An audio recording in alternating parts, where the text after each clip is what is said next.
Saturday, December 1st, my husband lost his very best friend. His name was Rob Kayberry.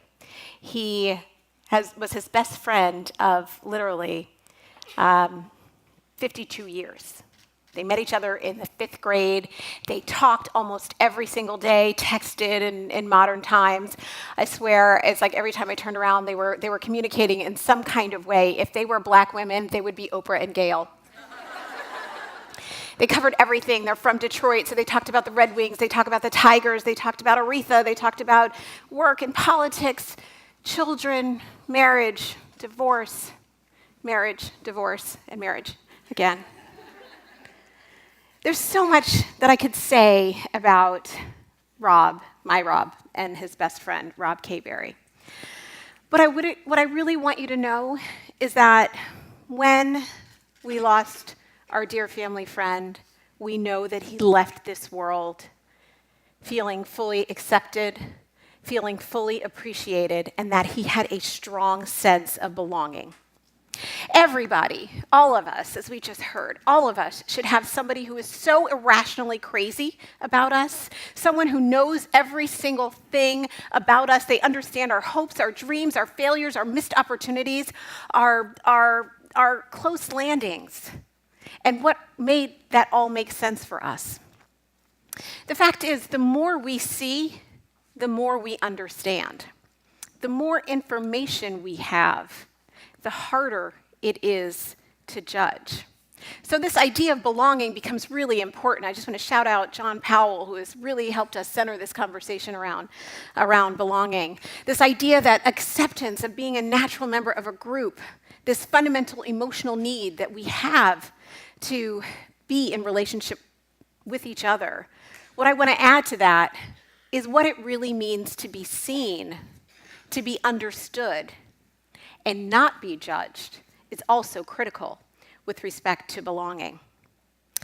Imagine someone steals a loaf of bread. We can quickly make a judgment, a rash judgment, and say, oh, well, she's just a thief.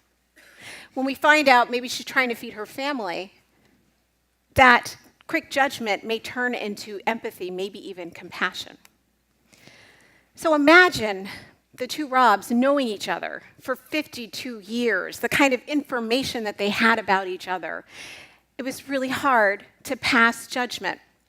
Our brains just were filled with so much information. Knowing all of those histories and those hopes and dreams, it just made it much more difficult to not root for them and to not love them unconditionally. How do our brains make meaning? When we talk about belonging, this idea that human beings are trying to use each other as groups to make sense of the world, we know that at the end of life, that's what we want, that we're not just seen for all of our accomplishments and our failures, but that we are understood in this way. What also makes us human is not just the fact that we will all die, even though our ends of lives will be different, but the fact that our brains are also hardwired in some very interesting ways. Some of us have learned to not see each other and to judge each other very quickly. Because of how our brains are wired, particularly with respect to race, which is what I want to center today, some of us will have an end of life that is far different than many others. And that means some of us will have an end of life that will be less human. Before I go into some of the key studies I want to explore, I thought I would just kind of create an experience for all of us in the room so that we understand how our unconscious brains operate. Can you all see the slide up here? I want you to state the color of the text together. It's a group exercise. Okay, we can do better. Good morning. Okay, great. Right, we're going to start again. Ready, go.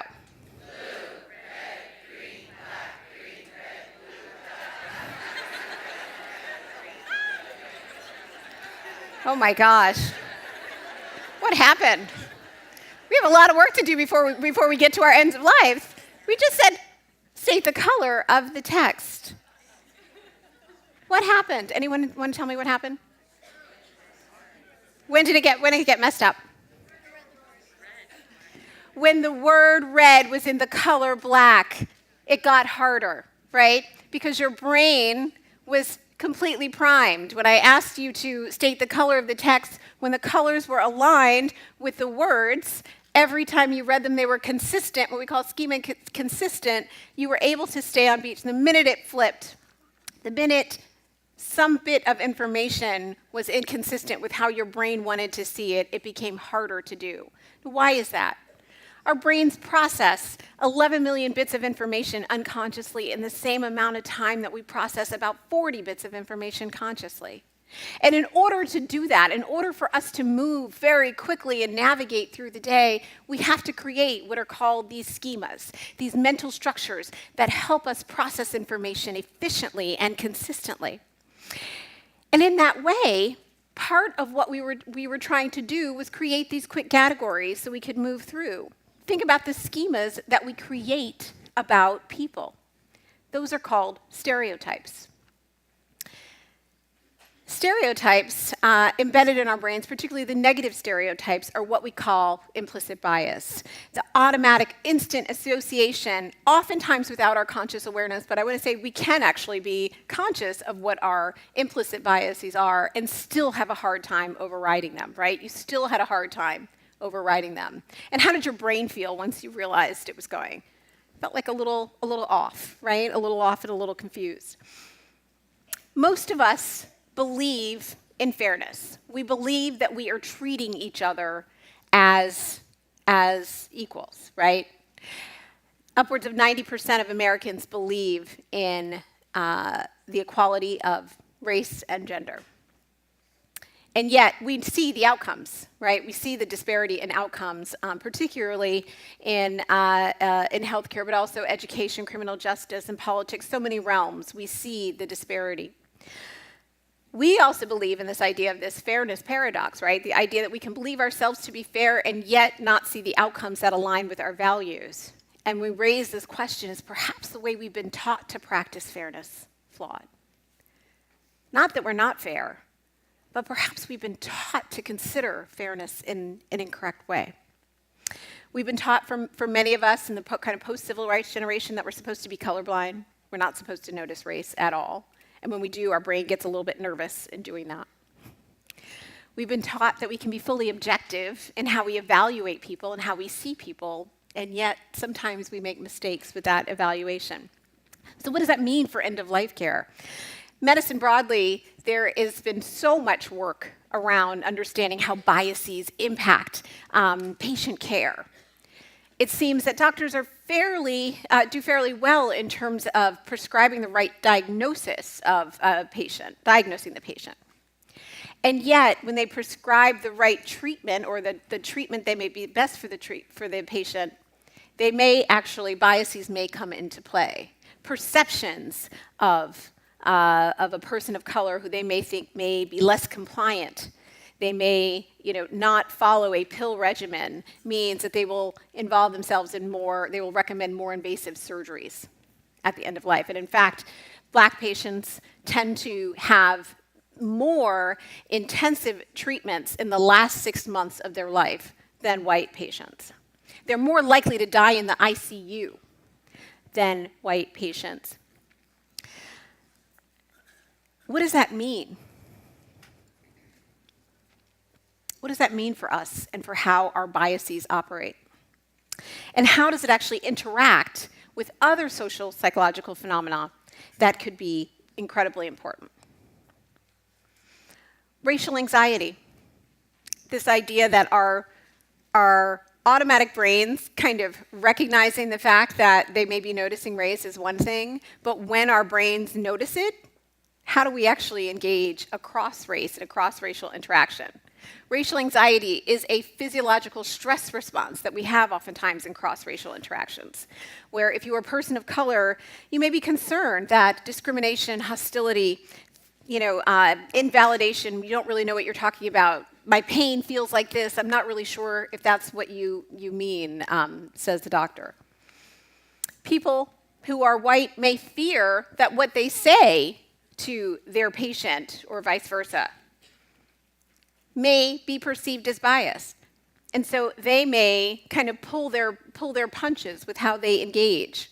Racial anxiety can show up as shorter interactions. Kind of, if I have a high degree of anxiety, I'm not going to want to spend a lot of time with you. I may even want to avoid the situation altogether. Awkward connections, right? A patient coming in really wanting to have a conversation or to engage with their doctor on something that's critically important to them, and in order to kind of make that patient feel better, something completely awkward comes out, like, hey, did you see Black Panther? It's happened. Well, actually, Doc, I wanted to talk about, this really critical thing that was happening to me. I say the brain on fire, right? Because our brains are literally going into that fight or flight mode that we are so concerned about navigating. It turns into this cognitive shutdown and becomes really, really hard to override, because whenever we experience anxiety, we're more concerned about managing our own anxiety than being able to see and acknowledge what's happening in front of us. Black patients report worse communication with their physicians, and that patient-doctor communication at end of life actually explains a lot of the studies that I just talked about, that inferior patient-doctor communication, because doctors display fewer positive rapport-building kind of cues. They're not able to engage in ways. Bias is not just how we articulate things verbally. It also shows up in our body language. And when you see that body language, you also have a response in engaging in it. Leads me to think about the other phenomena that we think is critical to connect to this work, which is called stereotype threat. So it seems that we all have stereotypes about our social identity groups, right? We all know the stereotypes about our group. The stereotype. I know the ones for gender, for women, for being a woman. I know what they are for being a Black woman. I know what they are for being a New Yorker. I get it all. I understand that there are all of these ways in which I have to show up and present myself in a way that may, challenge or reinforce the way someone sees me. But for patients can have something called stereotype threat as well. And when we are in a situation where we are worried about a perception of how we are being seen, it actually triggers our brain into a process of trying to compensate it and fix it in the other person's mind. And what it can lead to, this is a direct quote from a patient who was experiencing end of life, was at the end of his life, and he was engaging with the doctor, and he said, I just think there's some kind of prejudice of the name. There's just a lack of respect. And they think they can get away with it because here's just another dumb Mexican. So imagine, at the end of life, you are not seen, and you are being judged in such a quick way that you feel it. Not only do you feel it, you feel like you have to overcome it in someone else's eyes. That you don't have the luxury to spend your final moments, days, weeks, what have you, focusing on what you need to feel as though you've lived your best life and that you can end well, but that you're managing the anxieties and the stereotypes and the group identities that are coming through for other groups. Imagine a doctor who has implicit bias that's making those quick judgments, one that then has racial anxiety as well, that has less interaction. They're not eliciting the right information. And then the patient responding to that by withholding, not even wanting to really adhere to the treatment plan before them. That's the risk that we experience if we don't address the kind of bias, anxiety, and stereotype threat that exists kind of broadly, not just in medicine, but across many sectors. We do have the capacity to end well, but we have to start well. Our brains of our children, between 2 and 5, they're just learning how to navigate difference. They're learning how to understand, what makes us all unique, right? what color skin she has, what does her hair look like, how does she speak, does she have an accent, where does she live? All those things are meaningful. They're meaningful because they're helping differentiate, they're helping our children make meaning, but they're, in many senses, benign. They're just ways to describe. Between 5 and 8, our kids are starting to learn stereotypes, traits that actually are connected to social groups. They're taking in the media as much as we think that, our wonderful children's programming may be offering kind of a broad, diverse way of thinking of things. We're actually seeing a lot of what I call colorblind diversity, where everybody is the same, but they just look different. So we're not creating the meaning that we need to really navigate. We're not building that muscle to really navigate difference in a way that helps us see each other and helps us be seen. Between 8 and 10, those stereotypes are being hardened. They're being hardened in a way where we understand hierarchy, a hierarchy of human value. And then from 10 to 100, we're being told to unlearn all of those stereotypes. So you think about what it means to actually end well. For me, it means that we have to build a practice of learning how to live well. And I want to suggest that we actually can override. I want to take the Stroop test again. This is the exact same test. You know what the secret is, but there is no secret. Okay? But I want you to really focus, and I want you actually to not read the words, okay? Go.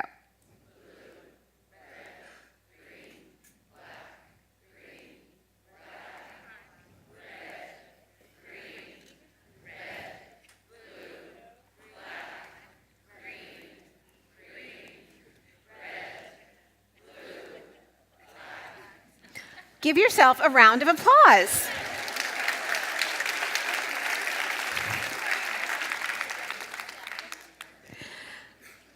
What we just did was we overrode our unconscious networks.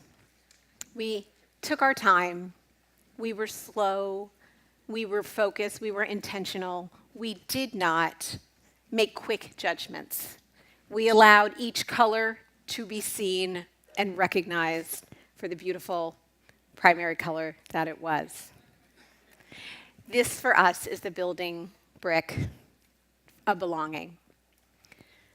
How do we create respect, individuation, that practice of recognizing someone's social identity, because that's meaningful, but also recognizing the unique individual that they are? How do we challenge ourselves to have conversations that may feel uncomfortable, but have those conversations in a way where we are able to focus on the experience that the other person is having as opposed to the anxiety that's causing us?